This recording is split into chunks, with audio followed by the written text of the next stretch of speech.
we promised to talk about starting a new role.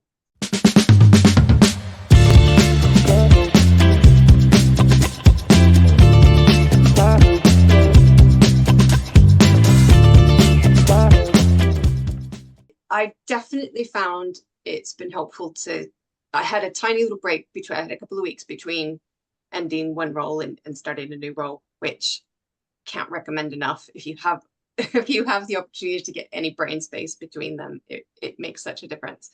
But really tried to reflect on what were the things that were going really well, that the things that I do as a manager, as a leader, as an employee, that I want to keep doing, and because I think those are good things to bring with me, and what are the bad habits I don't want to recreate.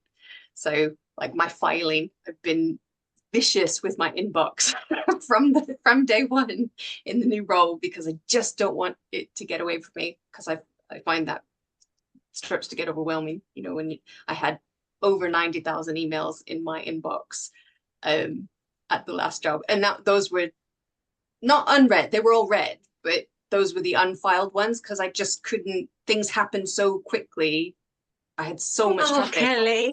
that I couldn't file things fast enough. It was just read it, respond, and move on, and there was just that constant roller coaster. So Sorry, hang on.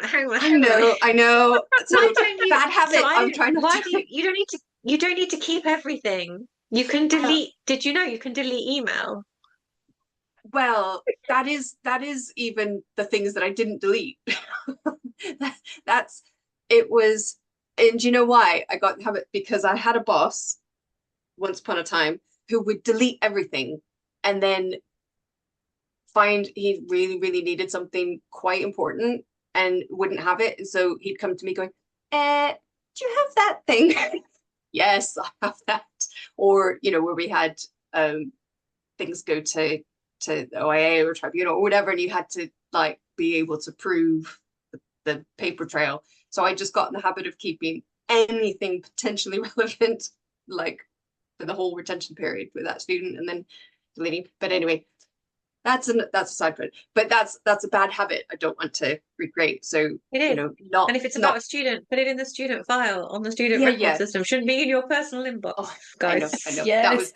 That was just a off the cuff example. But Yeah, you've blown us away, Kenny. That was the wildest thing you've ever said. But anyway, back to induction. Do carry that's on. saying Throw your something. next wild thing at us. Through the next wild thing. No, I think it's important to, because it can be really nerve-wracking going into a new institution, because you do, if it's not an internal move and you're starting fresh in a new institution, a new project, a new employer, there is that having to rebuild your reputation and having to rebuild all those relationships that you maybe took for granted in your role. And sometimes that's, having that fresh start is a nice thing. It's a good thing as part of what you're looking for. But I, even as many times as I've changed jobs, you still get those nerves and you want to do well and you want to make a good impression. And so remembering that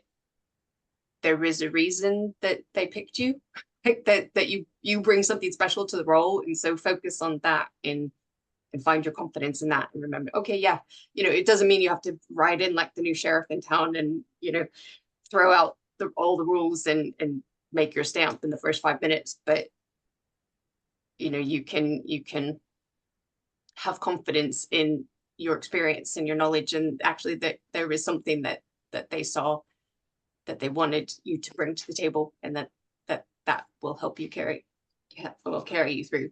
And there's something really powerful in working out what your expectations are for, what is it that you want to accomplish? Why have you chosen to accept the role? What is it you're hoping to be able to do? And then, do you know what your manager expects from you? What you're expected to deliver. If it's not clear, have you had that conversation with them? Have you sat down and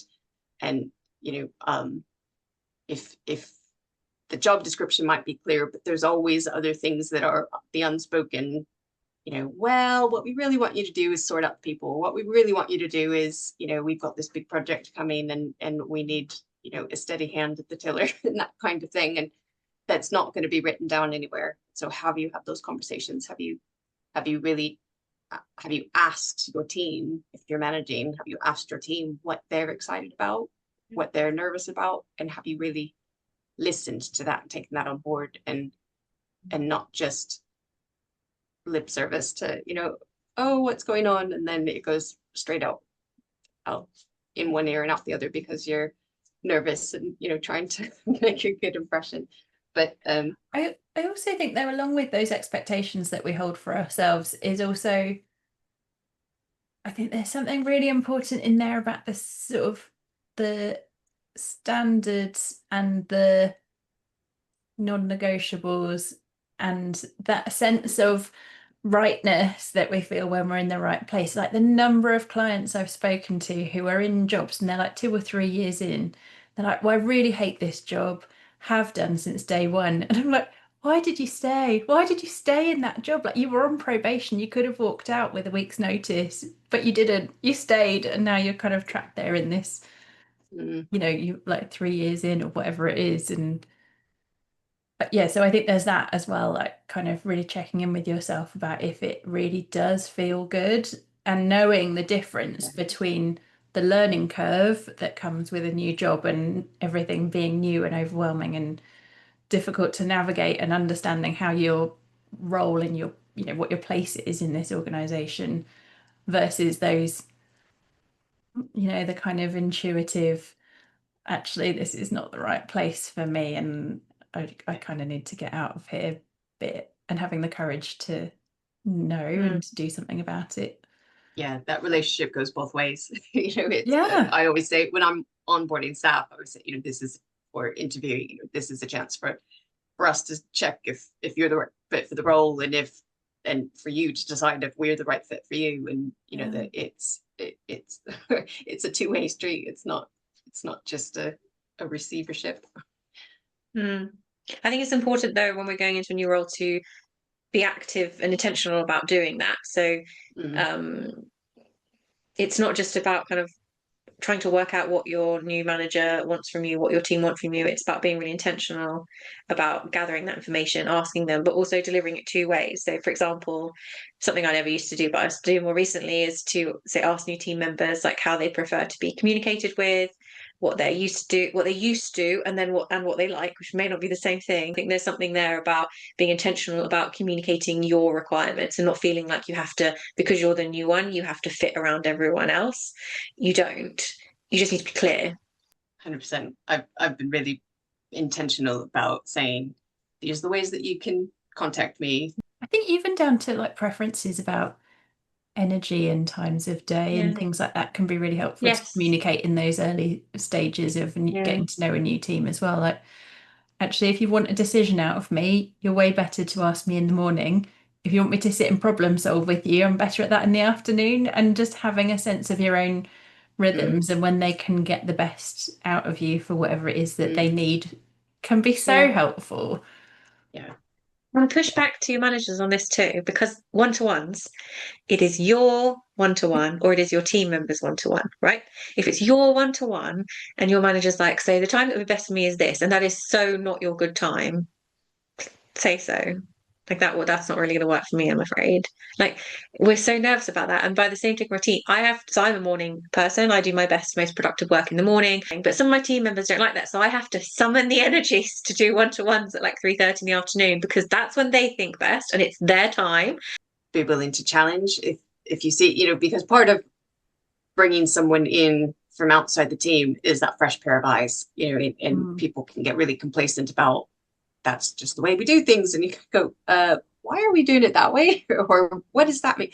And I'm really hesitant to put my name to anything that I feel uncomfortable. If I was asked to review a set of regulations for a partner recently, and I was like, hang on a minute, this point doesn't make sense. And why are we saying that? And why does that align with our regs, or do they have bespoke regs on this? And there were a few things that I just turned around and I challenged, because I was was like, I'm not going to sign off on this version to be published because, I'm not putting my name to this. And, it was not to rock the boat or to be, because I'm quite a people pleaser. I want to, yes, I'll, get things through the door as quickly as humanly possible. But I've had to kind of dig my heels in on a couple of things where just, because I don't want to set the precedent that I'm going to bend over backwards if something's not right. If something is incorrect, I'm not going to just wave it through. I'm not going to rubber stamp it. It needs to be correct, because ultimately the responsibility comes back. And I think those early months in a new role is the opportunity to establish your credibility and your integrity. People need to know that you're taking it seriously and that you will actually read things that come across your desk and you're not just there to rubber stamp. So actually taking that time to go back and ask those questions is a great thing, because it's actually training the team around you that you are there to do it properly, and that it's going to be a waste of their time to bring you things that are not complete or correct.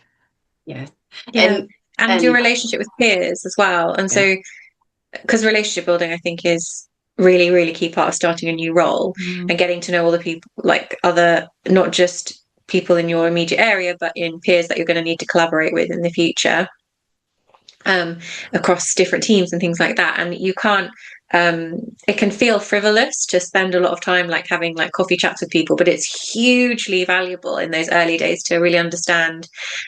I spend a lot of time going to other, particularly in cognate areas, and asking them, what are your expectations of what kind of service you should receive from my team? What do you think is lacking? What would you prefer? What things, what can we do? What's your agenda? What are your priorities in your team and things like that, so that you have that contextual understanding, but you're also building rapport and people feel that they don't know who you are. You don't want to get a couple of months into a job and no one outside your directorate knows who you are. And then suddenly you need them to help with something in like another directorate or something. Cold calling. Hello, you don't know me, but please can you do me this favor? Yeah, exactly. Even if you're not the new person, if you're working with somebody that is new to the team or a new manager and they haven't said those things, you can ask, say, ask those things, and for the love of all that is mighty, give them the information that they need to make a decision. If you're asking them to make a decision, assuming that they know what you're talking about, or sending them a document cold saying, can you approve these changes? And you go, well, I don't even know what the document's supposed to look like, and it doesn't tell me what the changes are, so I'm not quite sure what you want me to approve. But give them, do them a kindness and give them a clue to the acronyms or the conversation that they're entering. That they're entering might be different midway through the conversation.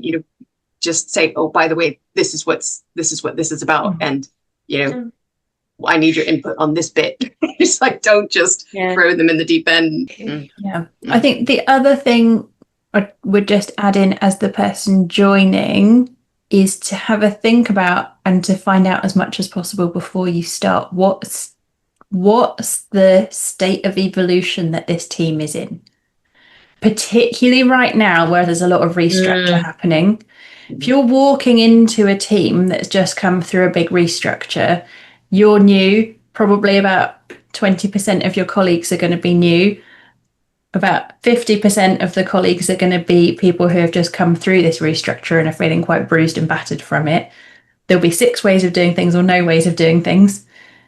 And you're all trying to figure it out. That's a really different starting experience than walking into a very steady state, historical team that knows what they're doing, where everything's fine and running smoothly, and you're just stepping into a well-established role, versus the team that is like in crisis. Pop in the comments what's been helpful, what you found in your own experience, and any tips that we missed, do add them in. We'd like to hear. Great. Thanks, guys. See you next time. Bye.